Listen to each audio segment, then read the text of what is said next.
Le puissant fleuve Brahmapoutre a façonné les paysages légendaires de l'Assam. Cette région du nord-est de l'Inde est le lieu d'une cohabitation singulière entre la faune et l'homme, au cœur d'une nature majestueuse et violente.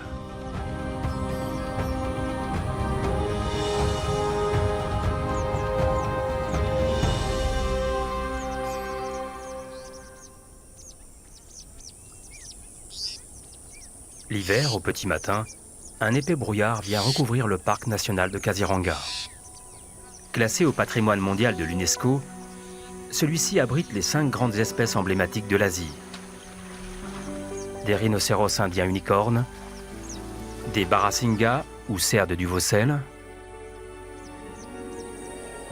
des éléphants d'Asie, des tigres du Bengale, dont on trouve ici la plus forte densité au monde, et des buffles sauvages. Sous ces airs de paradis de verdure au pied de l'Himalaya, le Kaziranga est le théâtre d'affrontements souvent mortels entre ses occupants humains et animaux.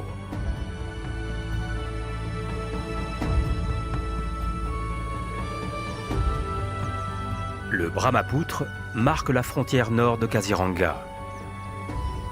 Ces crues ont formé d'innombrables îlots d'alluvions ou chaporis, où pousse une herbe riche en nutriments. Ici, aux confins du parc national, on faisait déjà paître des troupeaux avant que la région ne soit classée zone protégée en 1905. Comme son père avant lui, Oikai Kutum est éleveur.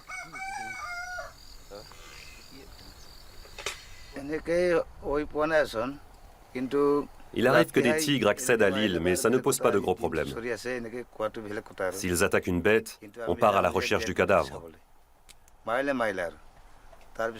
Les tigres doivent bien se nourrir. Ce sont des chasseurs, après tout. Les humains craignent les tigres, mais les tigres redoutent encore plus les humains. On repère parfois leurs empreintes, mais il est rare d'en apercevoir.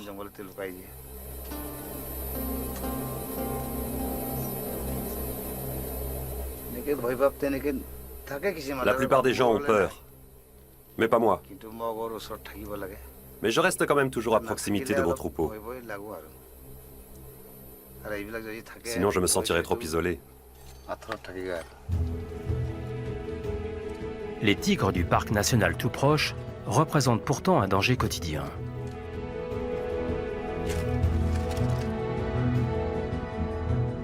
Le parc national de Kaziranga s'étend sur plus de 430 km² dans la plaine alluviale du Brahmapoutre.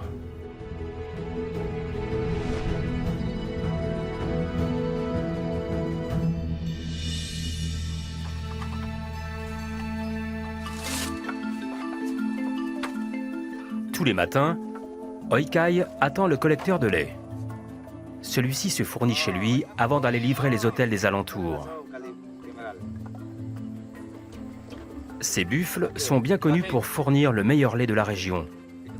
Il y a une bonne raison à cela.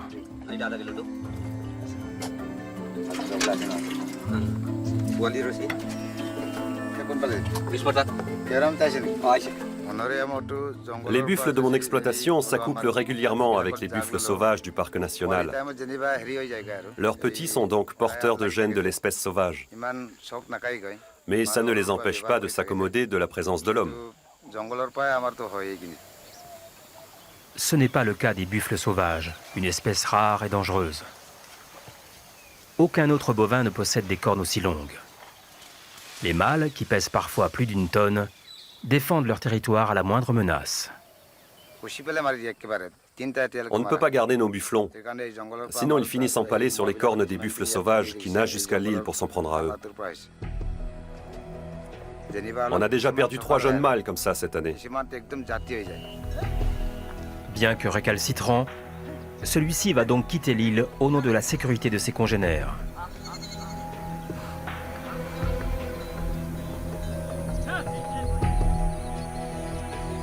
En ce moment, les éleveurs tiennent beaucoup à éloigner ces buffles sauvages agressifs. Plusieurs femelles ont en effet mis bas récemment et une nouvelle naissance est imminente dans le troupeau d'Oikai.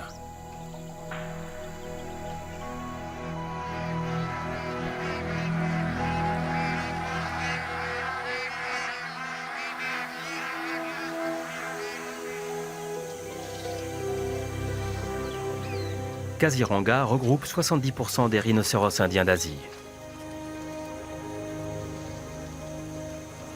C'est pour les sauver de l'extinction que cette zone de protection a été aménagée au début du XXe siècle. Depuis, l'espèce s'est rétablie, mais sa situation reste précaire.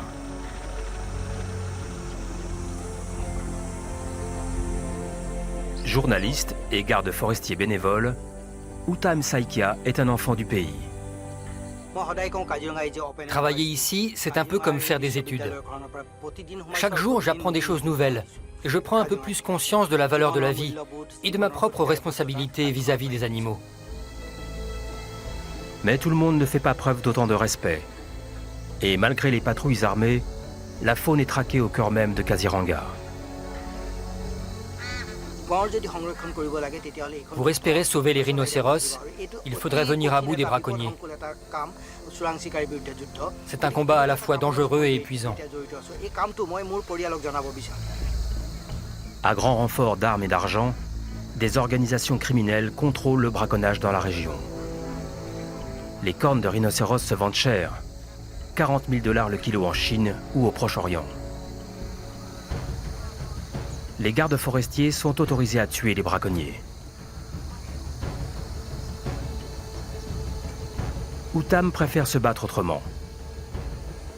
Il a mis sur pied un vaste réseau d'informateurs qui l'avertissent quand il repère un rhinocéros en péril.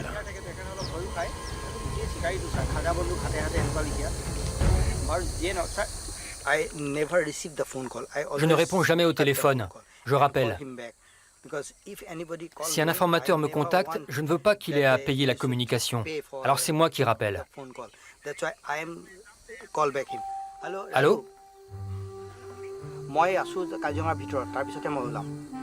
Le réseau mobile est excellent dans l'état d'Assam.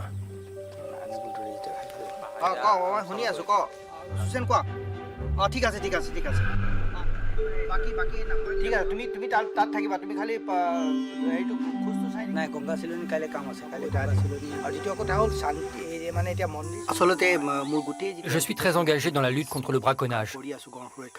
Mais je n'ai pas de fusil. Contrairement aux braconniers, mon arme à moi, c'est mon téléphone. Et ça marche.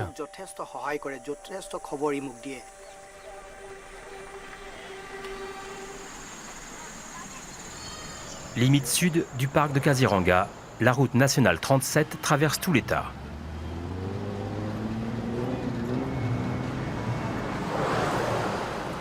Des milliers d'animaux sauvages la franchissent lors des crues du Brahmapoutre pour fuir la réserve inondée et gagner des terres plus en hauteur. Ici commencent aussi les célèbres plantations de thé de l'Assam, cultivées dans la plus pure tradition indienne.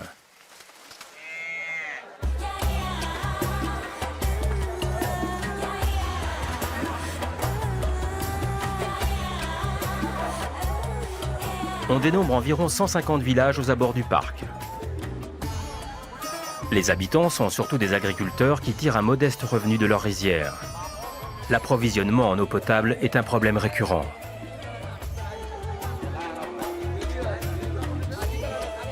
Ici aussi, les hommes vivent entourés d'animaux protégés et dangereux.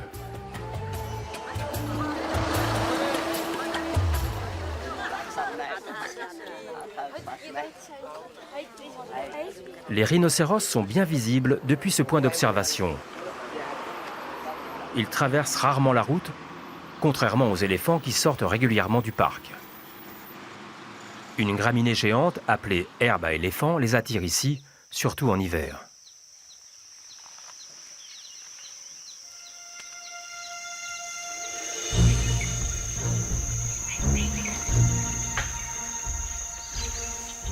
Mais dans l'immédiat, un membre de la Harde a fait une mauvaise chute.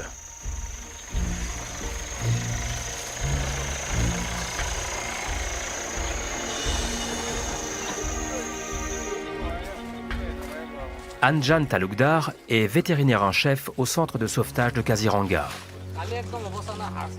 Les employés du parc l'ont appelé à la rescousse pour s'occuper de cette éléphante âgée d'une quarantaine d'années.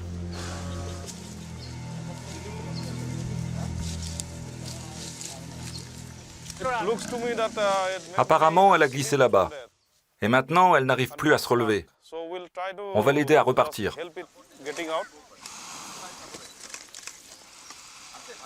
Difficile d'évaluer son état dans cette position.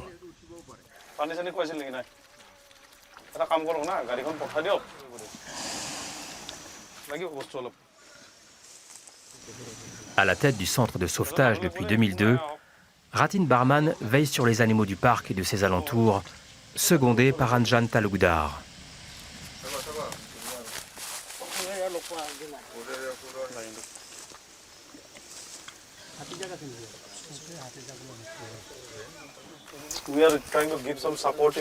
On va lui donner quelque chose pour qu'elle reprenne des forces. Ça fait 24 heures qu'elle est là et elle n'a rien eu à boire ni à manger. Dans un premier temps, il faut donc qu'elle se rétablisse. Puis on va aller chercher une excavatrice pour la relever.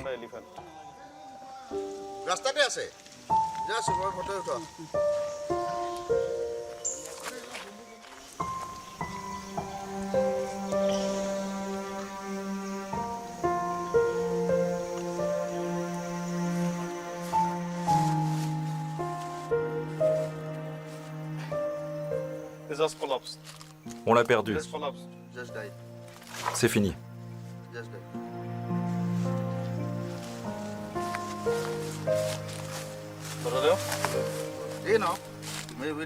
Au moins, on aura essayé.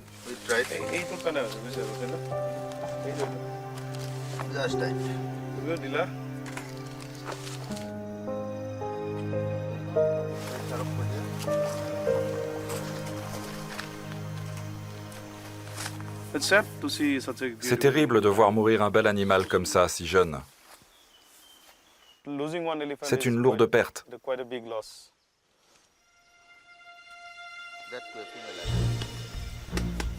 Chaque année à Kaziranga, une dizaine d'éléphants au moins meurent de mort naturelle. Mais le bilan s'alourdit dès que les troupeaux entrent en contact avec l'homme à l'extérieur du parc. Nous sommes en guerre. Les affrontements se multiplient et la population est à bout. Les gens ne tolèrent plus les animaux. Les surfaces de pâturage ont diminué dans la région, conduisant les pachydermes à piller les rizières, détruire les habitations et attaquer leurs occupants. Hommes et bêtes se disputent un même espace vital. On a perdu une trentaine d'éléphants cette année à cause de ces conflits.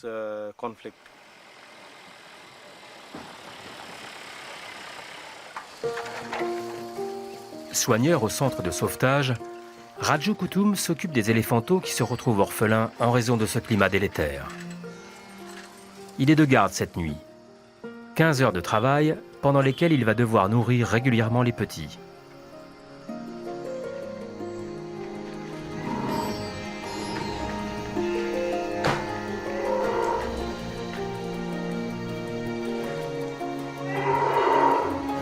Ses protégés ingurgitent jusqu'à 12 litres de lait par jour. Celui qui l'occupe ce soir a 4 mois. Des villageois ont abattu sa mère pour l'empêcher de ravager leurs champs. Ils n'ont pas eu d'égard pour sa progéniture. Il avait sur le front une plaie béante et relativement profonde. Mais le vétérinaire l'a soigné. Et heureusement, on a évité une inflammation.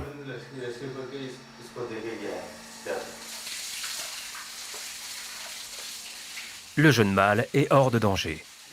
Bientôt, il n'aura plus besoin de soins et rejoindra ses congénères. Puis il sera relâché dans son milieu naturel, en zone protégée.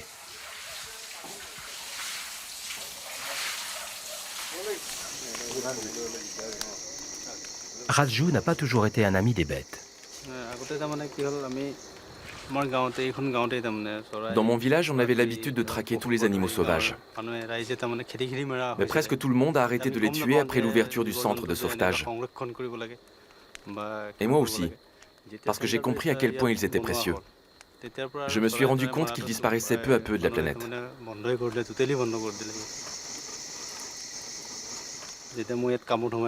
J'essaie d'expliquer aux autres que toute la faune sauvage est en danger.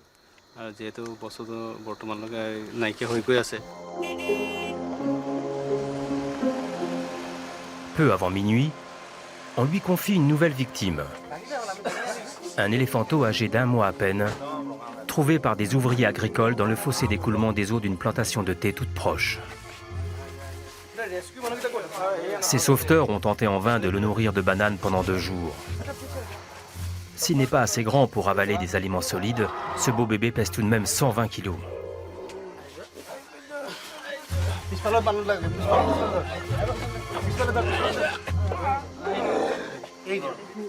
Ses yeux rouges témoignent de son état de déshydratation. Il a besoin de soins d'urgence.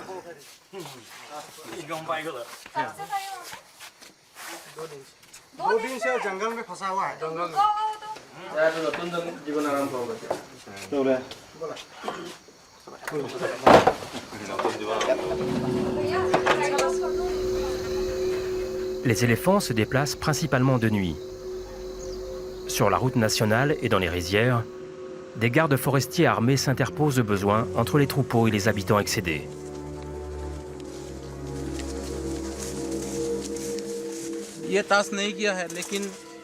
Cette clôture a été arrachée cette nuit, renversée par un groupe d'éléphants.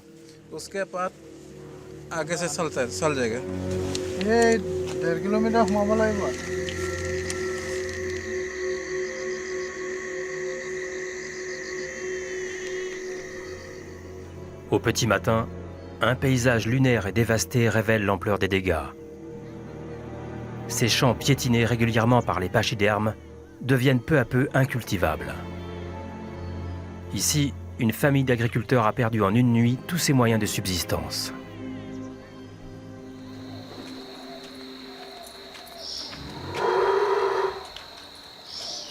À 7 heures, Raju a terminé sa garde. Mais son chef lui a demandé de rester pour participer à une opération délicate. L'éléphanteau arrivé dans la nuit doit réintégrer son troupeau.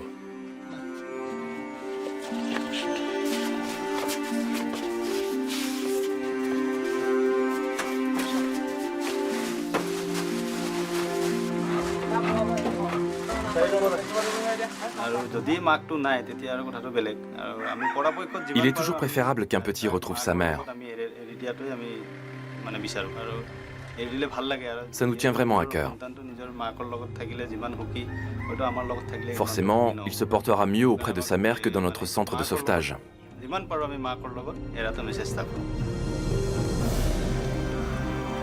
L'animal a été retrouvé dans un fossé de ce type, destiné à empêcher les éléphants de pénétrer dans la rizière. Pour localiser son troupeau dans cette zone de 6 km², Raju sollicite Uttam, qui va appeler les ouvriers des plantations avec son fameux téléphone portable. Les éléphants sont là-bas? Tu te renseignes? Les cueilleurs de thé sont depuis de longues années les yeux et les oreilles d'Uttam sur le terrain.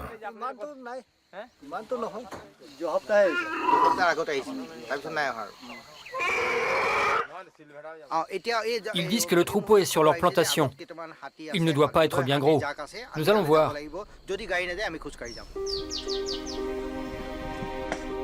En effet, la harde en question ne compte qu'une vingtaine de bêtes. Mais 2 autres hardes ont l'habitude de traverser la plantation pour gagner le parc.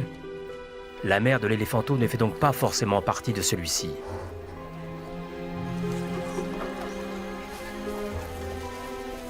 Le petit est enduit de crottin frais. L'odeur encouragera peut-être une autre femelle que sa mère à l'adopter. Des gardes forestiers sont présents pour protéger les riverains. L'opération, pilotée par le directeur et le vétérinaire du centre de sauvetage, n'est pas sans danger.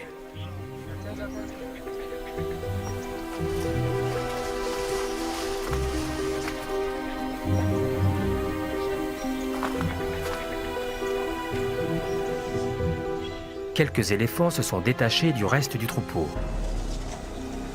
De jour, ils se montrent très nerveux. Suivi par le petit éléphanteau, ils s'acharnent sur la clôture de la plantation.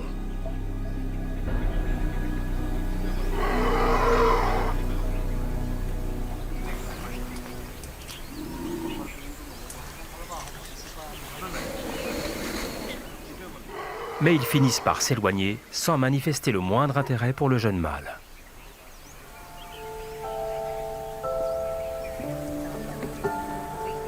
L'équipe va le ramener au centre, le nettoyer et le nourrir.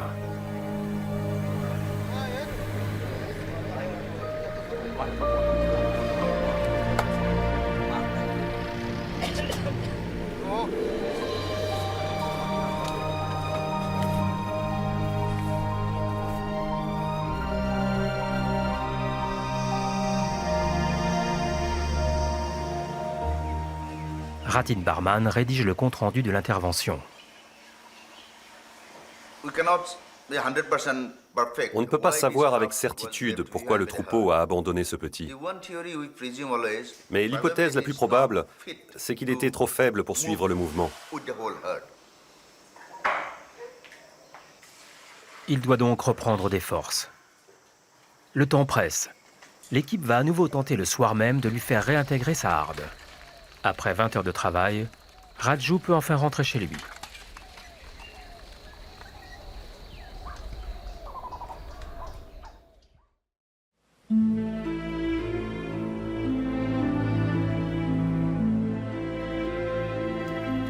À bord du bateau familial, Uttam Saikia se rend aujourd'hui sur l'île de sable d'Oikai Kutum.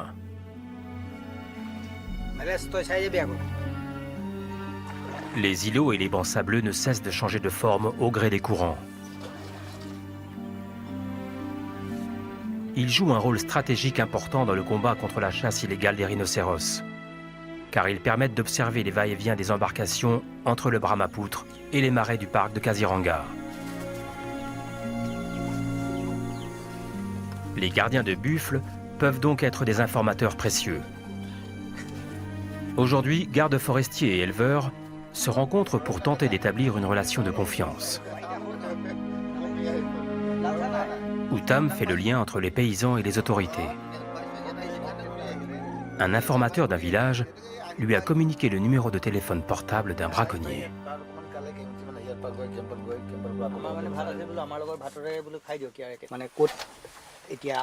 Avec ce numéro, on peut déterminer son emplacement. Je n'avais que cette information et je l'ai transmise à la police. Et ils m'ont dit que son propriétaire se trouvait près du relais téléphonique de Numaligarh.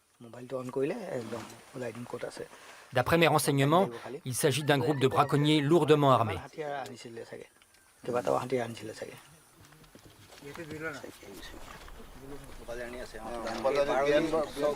Une attaque de braconniers aura sûrement lieu le soir même. Chacun se prépare à les affronter. Des morts sont à craindre, et pas seulement parmi les rhinocéros.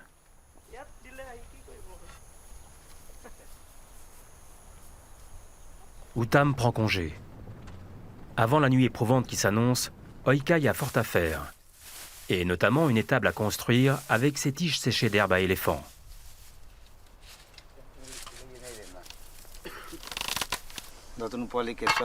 J'ai une bufflonne qui est sur le point de mettre bas. Je ne voudrais pas que le petit souffre de la nuit froide.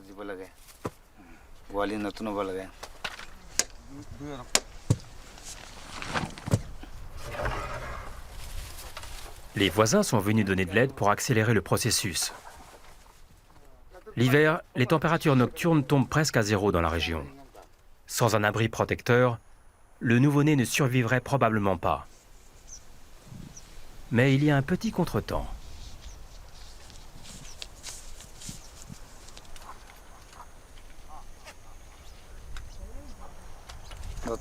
La femelle qui allait mettre bas a disparu du troupeau.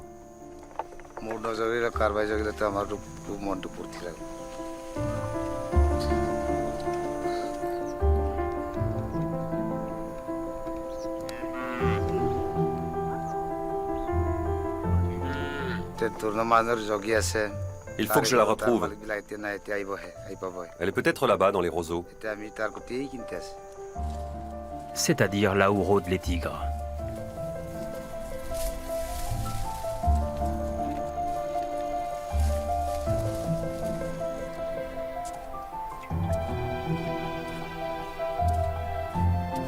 Les félins sont bien passés par là, mais leurs empreintes datent de plusieurs semaines. Et il n'y a aucune trace de la bufflonne. Pour les gardes forestiers, il est temps d'aller se mettre en embuscade et de guetter les braconniers. Uttam passe à son tour sur son bateau. Il va participer aux opérations.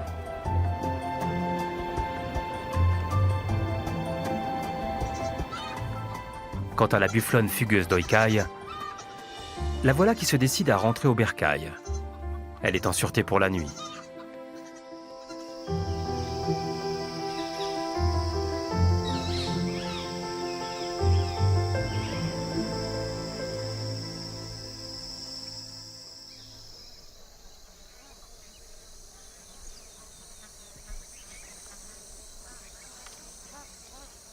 Le parc national ne compte pas que des animaux dangereux. L'hiver, des oies à tête barrée venues de Sibérie franchissent l'Himalaya pour gagner les marais de Kaziranga. On y trouve également des canards ou des jabirus d'Asie, une espèce rare des chassiers. Tous viennent au point d'eau pour s'alimenter.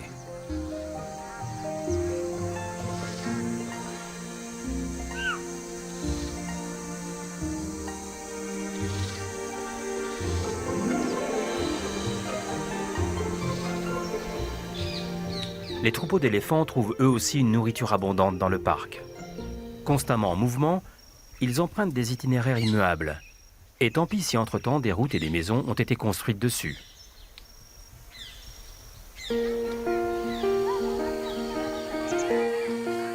Le village de Punbari a été fondé il y a une quarantaine d'années.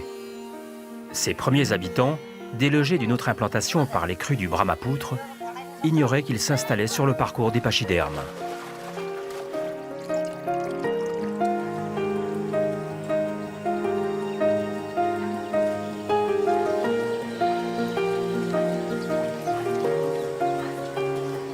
Raju Koutoum, le soigneur, a toujours vécu ici.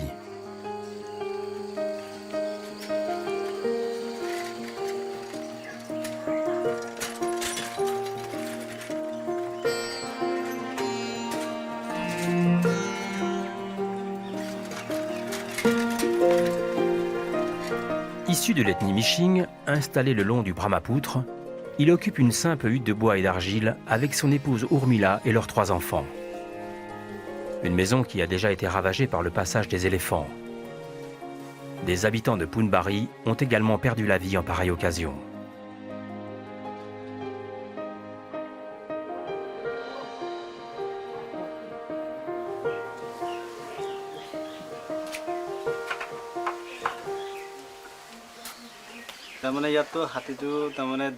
Les éléphants sont très nombreux dans la région.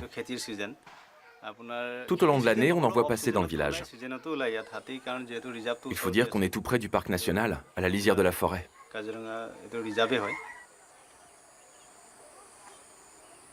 La génération du père de Raju a défriché la forêt pour y créer des champs. Aujourd'hui, le soigneur sensibilise ses propres enfants aux conséquences de cette conversion des terres.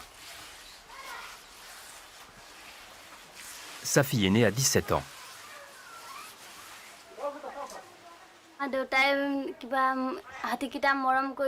Mon père nous parle de son travail auprès des éléphants et je suis très fière de lui. Il nous dit bien que les éléphants ne s'en sont jamais pris à lui, mais il nous conseille quand même d'être toujours très prudents la nuit.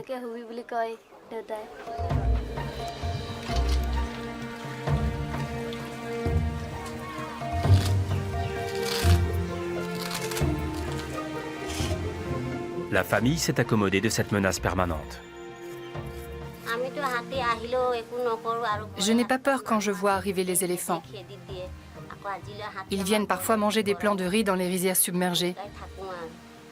C'est comme ça, il faut l'accepter.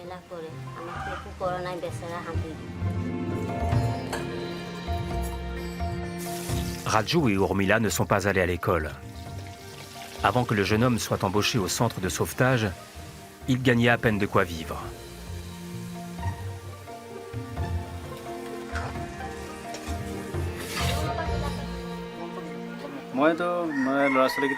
Je rêve de pouvoir offrir une bonne éducation à mes enfants. Ils pourraient peut-être étudier l'éthologie, le comportement animal. Bien sûr, ça ne donne aucune garantie pour l'avenir. Mais avec ma femme, nous tenons à ce qu'ils fassent les meilleures études possibles et qu'ils apprennent un métier qui les intéresse.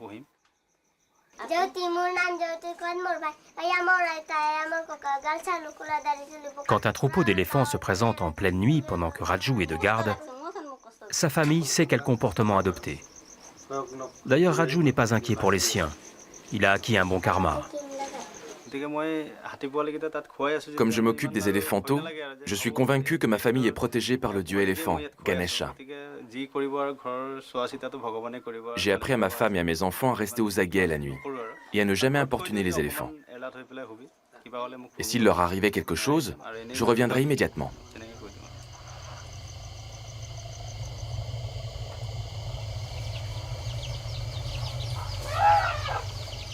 Mais dès qu'un barrissement retentit au loin, c'est l'alarme.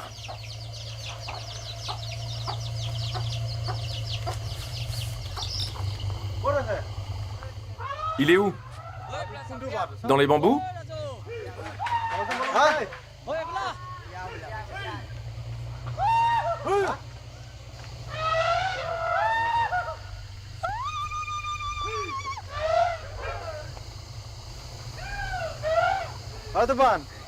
Hé, Toufan, ils sont partis par où?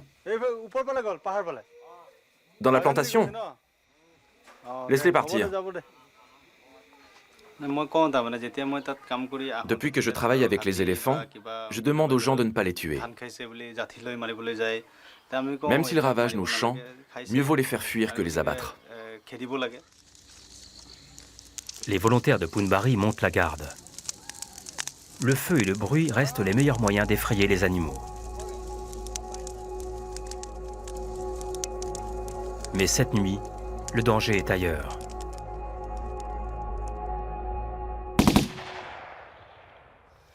Les gardes forestiers arrivent trop tard.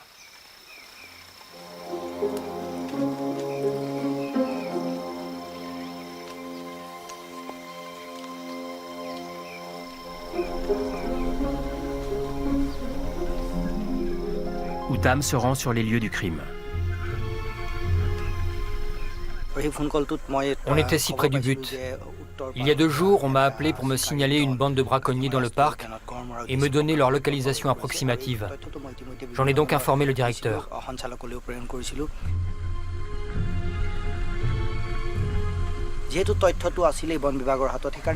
Les gardes forestiers étaient en alerte.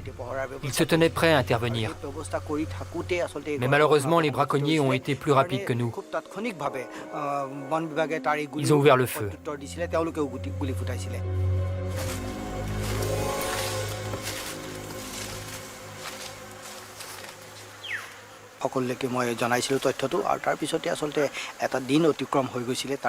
Ils ont bien visé. Ils sont passés entre 2 groupes de gardes. C'est un rhinocéros qu'ils ont abattu pour scier sa corne. Le vétérinaire participe à l'examen du cadavre.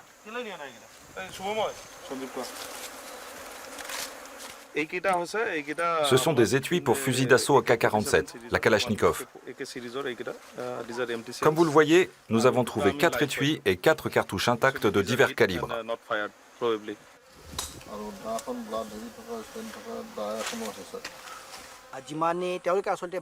Les braconniers ont toujours une longueur d'avance sur les gardes forestiers. En plus, ils sont équipés de Kalachnikov, alors que les gardes n'ont pour se défendre que des vieux fusils. Face à un tel arsenal, on ne peut pas faire le poids. C'est vraiment déprimant.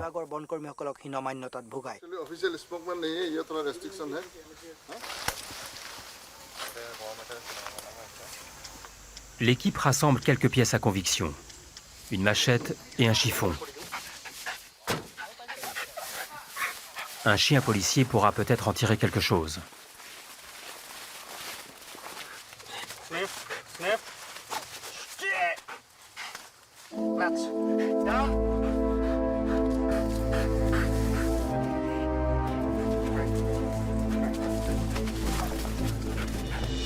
Mais cela ne permettra pas d'arrêter les instigateurs de l'opération, tout au plus quelques hommes de main.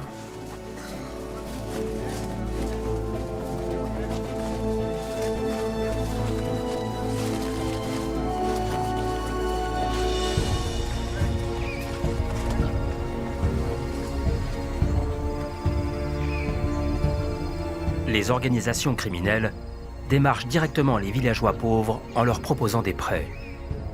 Ceux qui n'ont pas de quoi rembourser sont menacés de mort et sommés de révéler aux braconniers la position des rhinocéros. Comme les animaux déposent toujours leurs excréments au même endroit pour marquer leur territoire, les habitants de la région n'ont aucun mal à les localiser.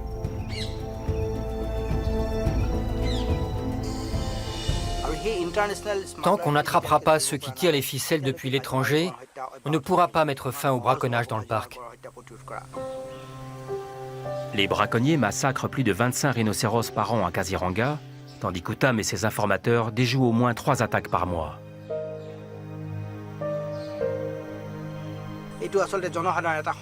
La survie de Kaziranga dépend des habitants de la région.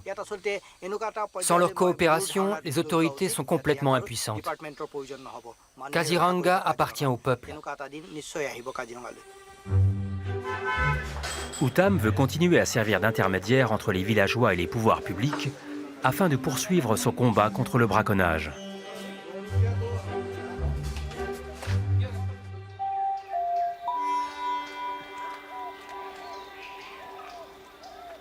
Au centre de sauvetage, Raju prépare l'éléphanto en vue d'une nouvelle tentative pour lui faire réintégrer son clan.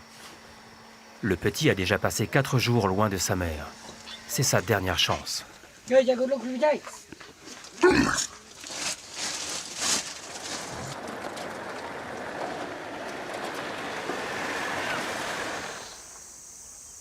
Il va être relâché le soir, à proximité d'un nouveau troupeau qui a investi la plantation de thé. Les pachydermes se sentent plus en sécurité dans l'obscurité. C'est d'ailleurs de nuit qu'ils viennent le plus souvent chercher à manger.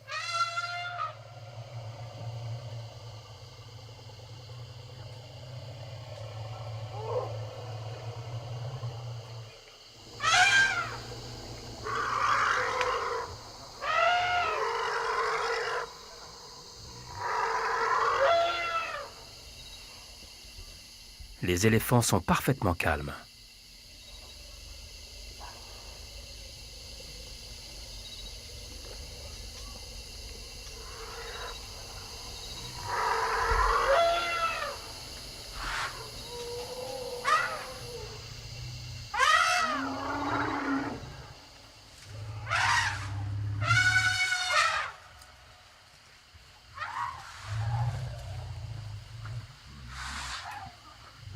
Il semble avoir repéré le jeune mâle qui les suit dans les sous-bois. Mais impossible de rester à proximité, le danger est trop grand.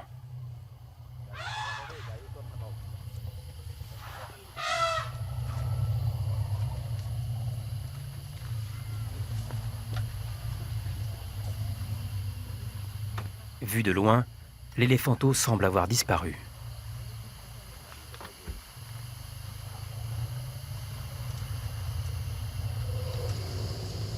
L'équipe revient s'en assurer au petit matin.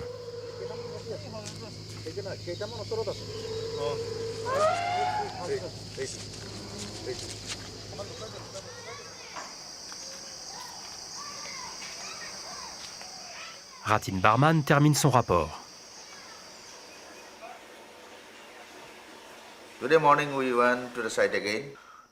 Nous sommes retournés sur place ce matin pour voir si le petit était effectivement parti avec ce groupe. Nous avons commencé par chercher le troupeau pendant environ 1h30. Soudain, nous avons entendu des cris d'éléphanto. Le bruit nous a conduits jusqu'à lui, mais il était tout seul. Une fois de plus, les autres l'avaient abandonné.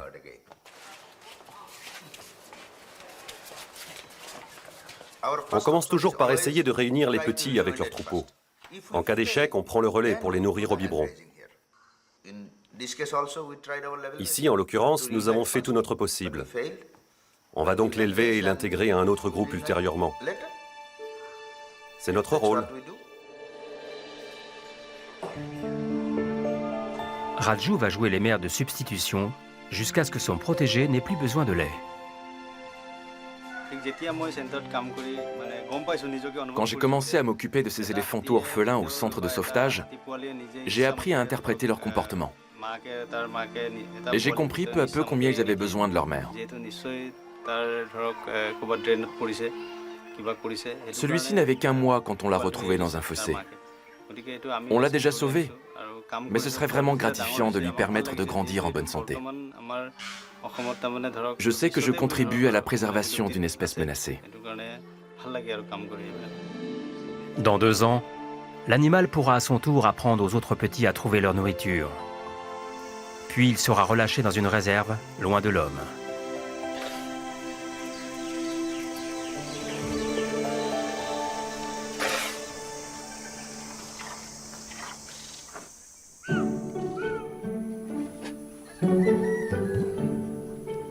Sur son île au milieu du Brahmapoutre, la bufflonne d'Oikai a enfin mis bas.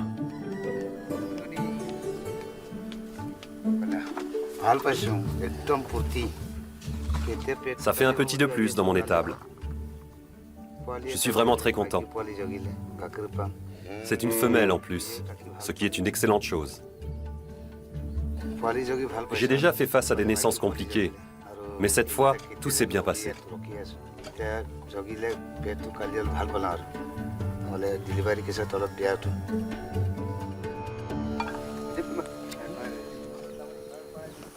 Oikai a fait venir un prêtre local qui pratique un puja afin de bénir la bufflonne et son petit et de les préserver des tigres et des buffles sauvages.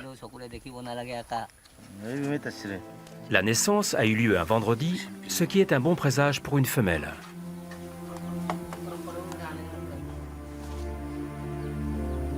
C'est là le quotidien d'Oikai, un mélange d'efforts, de danger et de joie. Ainsi va la vie.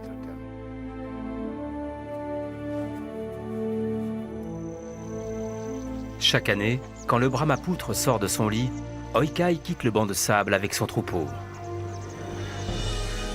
Les crues balaient l'ensemble de la zone humide et y déposent un limon riche en nutriments. C'est ce qui rend la région fertile et sa végétation luxuriante. Dans ce sanctuaire animalier aux espèces parmi les plus rares d'Asie, l'homme est confronté à une nature parfois redoutable, un défi permanent.